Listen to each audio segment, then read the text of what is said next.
Well, hello, guys. Hello, hello, hello. As I stated earlier, I was working on the R. Kelly update from the trial today. And today, the minister that officiated the wedding of R. Kelly and Aaliyah speaks. The minister stated that, the wedding took no more than 10 minutes when this was in 1994. And he said that when he arrived at the hotel, he was asked to sign a confidentiality agreement by one of Mr. Kelly's male associates. He said he kind of chuckled. He said if it was supposed to be a confidentiality agreement, it should have been a lot more airtight than that. Mr. Edmund, who was the minister, said the man instead asked if he would give his word that he would not discuss the wedding.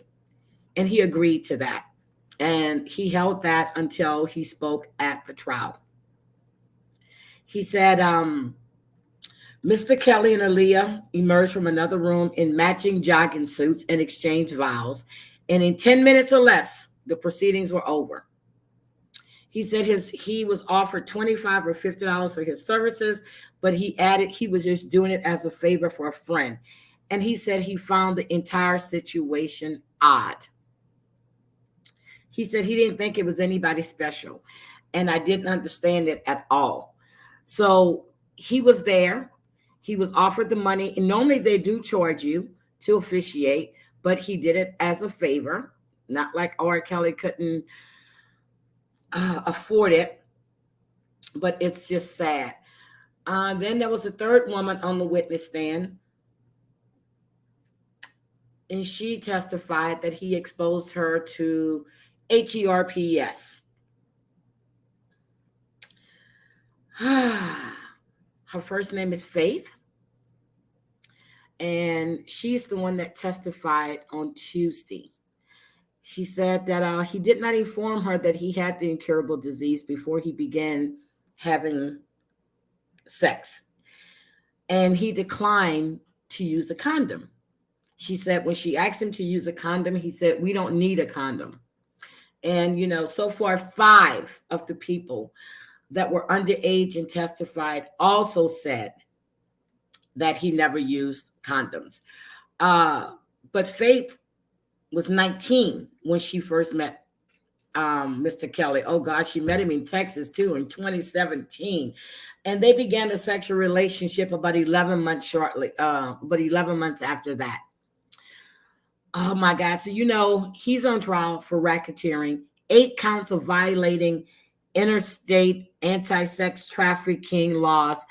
And that's known as the Mann Act. And I told you what the Mann Act is. So the prosecutors have, R. Kelly now is 54. They said he ran a decades-long criminal plot that used his fame and a network of associates and employees. And it's the truth, to prey on women and girls for sex. And now we know it included boys. So it's the truth. Everybody that's involved in any of this, they all need to hold some type of responsibility.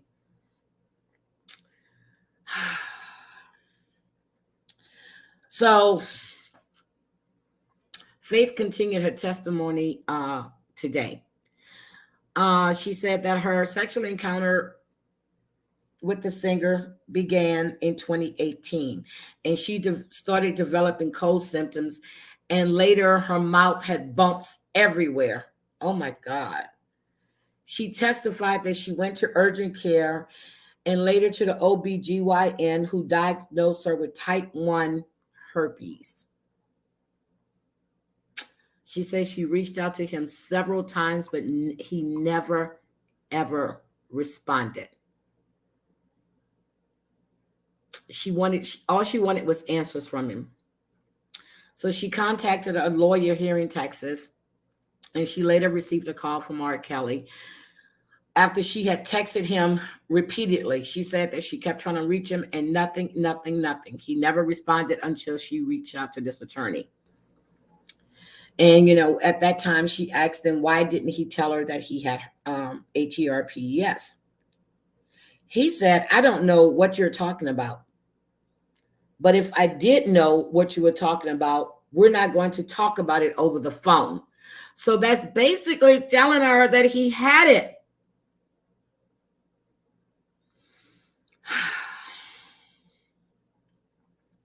He's been doing this and never, remember the doctor said that he told him that he should let anybody that he was having relations with know, because at one time they kept testing him and they kept coming back with a false negative.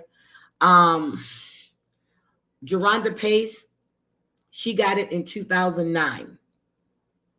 There's another woman said she received it. She said when she was walking, the pain was so intense, that she had to struggle to walk at times. I'm trying to remember. I think it was 2007 when he first started being treated for it. Faith met him at a concert here in Texas in San Antonio. This is crazy.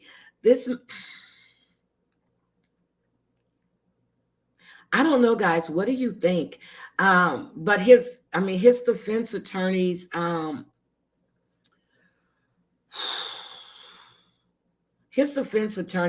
trying, everybody is, everybody should have due process. But how do you sit there and listen to these women, these young, well, at the time they were young girls, now grown women, recount what this man did to them? And then Faith even said that, oh my God. She said that he made her watch different women, some of, on videos of them masturbating.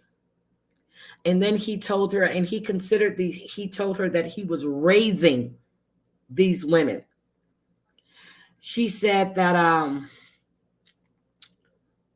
oh my God. She said that she would actually clench her body to prevent penetrative sex. So she was clenching up her body so he wouldn't be able to enter her. She was also made to call him daddy. What is this with daddy? What is this with him having people call him daddy? This would remind me of Heavenly calling her husband daddy on Married to Medicine. He had women testify that, for one of his birthday parties, he had women to fight in order for them to even get a piece of his birthday cake.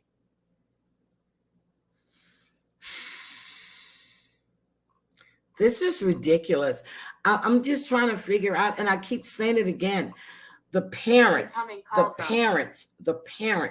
are what I'm having an issue with. It's the parents that I'm having the issue with as well, because you knew this man had already had been accused of indecency with minors. So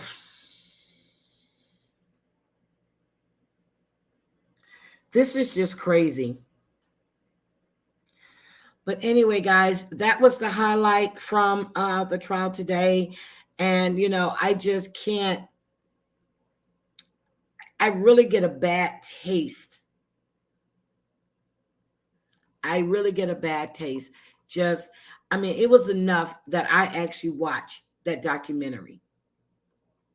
And I watched it and I kept an open mind when I watched it. But today it was like, not just today, um, for the past week and a half, you know, and when I read about him having women work for cake and having them fight at a birthday party for a piece of his cake, you're degrading.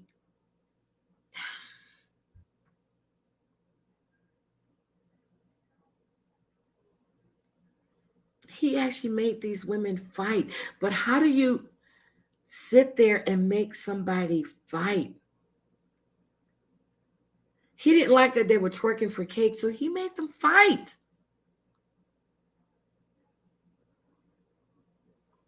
And this is from one of his assistants. And she was assistant for 16 months. This 16 months, that's what she testified to. She said at a birthday party on January 4th, 2016, this happened.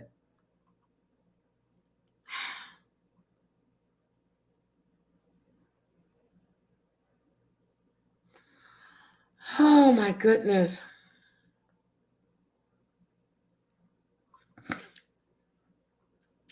This is really sad.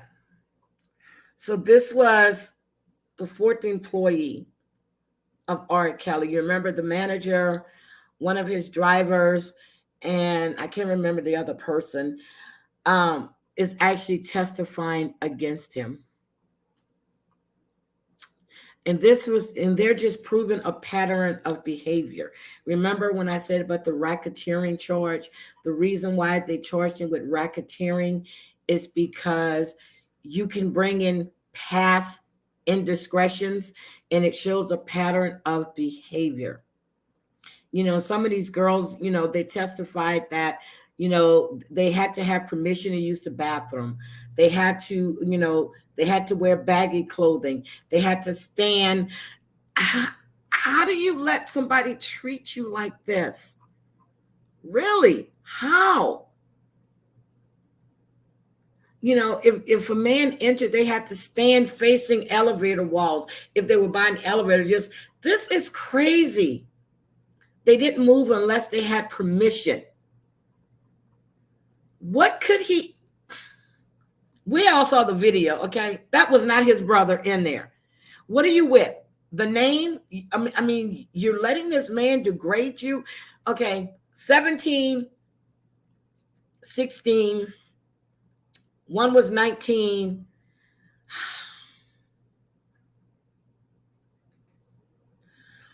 Oh my God. He actually sent the woman, Kelly, his assistant, out to get some sweet potato pie. And she came back with all these frozen pies, and he told her, I thought you were going to fail your test. So you test these women.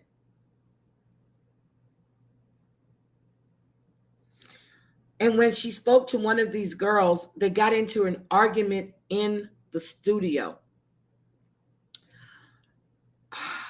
She said the incident got so heated that she lied to Kelly about who initiated the conversation between her and one of his girlfriends because she feared what the repercussions would be.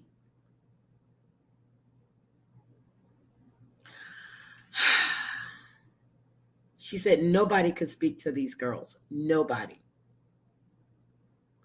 And she said that was the first time that she had ever seen R. Kelly that upset. She said it was the tone and it was the look in his eyes. And the guy's name was Tom Arnold, not the actor, but he worked for R. Kelly for 8 years. He was his studio manager, the one that I told you about the other day. I had to look at my notes, who would run around, who would go around and pick up young females and bring them to visit R. Kelly. So that's all I'm going to talk about tonight. I will keep you guys updated, but this is just a little sickening to me. I appreciate you guys listening, and I will see you guys tomorrow morning, as a matter of fact. Bye.